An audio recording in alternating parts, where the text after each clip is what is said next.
Welcome my lovely audience. Thank you for clicking my video. Today we're gonna go over why embracing our failures is eventually gonna help us succeed in our lives.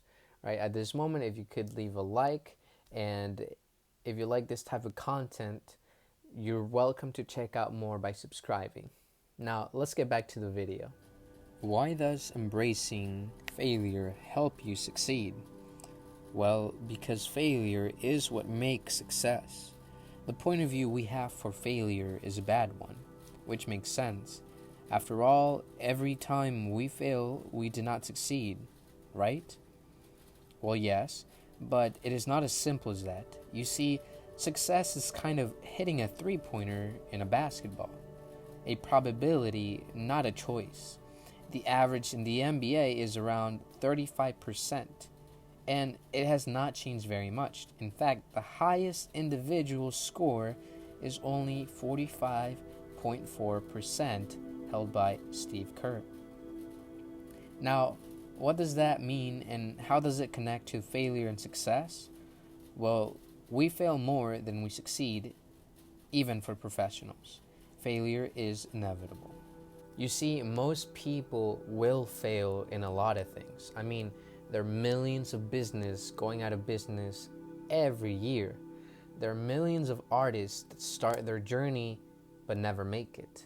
There are millions of basketball players or any other type of player that start their journey and don't make it to professional. There's many YouTube videos and channels that they just simply don't make it, right? Out of all the people that try, only a small percentage succeed. And here lies the big dilemma. You see, we are told by many people that embracing our failure is going to help us succeed. But as we see, the chances are very low to our advantage. So how do we reconciliate these two concepts of failure is good because it brings you success? Michael Jordan said something around the lines of, "I failed over and over and over again, and that is why I succeed." So why on earth do we want to embrace failure? Well, it is because it is inevitable. It is the only thing that will give us success. Yes, it sounds like I am just repeating it over and over from these great speakers, but let me explain. Success and failure are probabilities. So let's play a little game. In the bag we have 3 actual bubblegum balls and 7 candy look-alike made of rubber. The candy is success and the look-alike is failure. Well, we know that if we draw 7 times from the bag, we could very much draw all the rubber, which is not cool and not what we want. In fact, we might even get discouraged about it. But there is still hope. You see, we can still draw 3 more times and we will get all the bubblegum.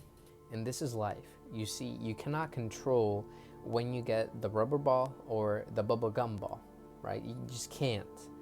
But what we can do is keep going. You see, if a person draws 7 times out of the bag and gets all rubber balls, it's easy to go to the conclusion of, you know what? This bag has no candy or success. We're going to stop because it is not worth our time, right? And that is what many people, take as mindset. That is what many people do. The average concludes to that there is no winning in this bag because they drew 7 times and 7 rubber balls were given out. It's very easy to conclude that, and yes, I would very much say, you know what? No thanks. And if we keep going down this path and mindset, this is what we are going to get. You see, this is the average point of view of failure and success, right? And it makes sense. But the grave difference is seeing what the successful person does and what the failure does. And this is what leads us to believe that there is no need to keep drawing, right? If the previous 7 draws have shown us rubber, why on earth do we keep on drawing, right? To a smart person, that'd be like, you know what? forget about it. You won't succeed. You won't make it. You just don't have that much control, right? Wrong. We have more control over achieving success when we fail. When we reach into the bag, we will get rubber 70% of the time, but we can actually learn from it. We can take note that the rubber balls have a rubbery texture. We know that bubblegums don't have this feeling, so then the next time we reach into the bag, we try to find the balls that don't feel like rubber, and then we make our chances of drawing candy even higher. This example is pretty simplistic, but it is the reason for many success stories. You see, embracing failure means that you learn from it. We can very much just keep drawing until we get the candy from the bag, but it will be much more efficient if we try to learn from it. As I said before, failure is a teacher. So what does that mean? It means that it teaches you what not to do, and that is gold. So we need to apply this concept to our lives. We need to see failure not as a bad thing, but just as a thing. Just like any tool, right? You can use it to help you get where you want to be, right?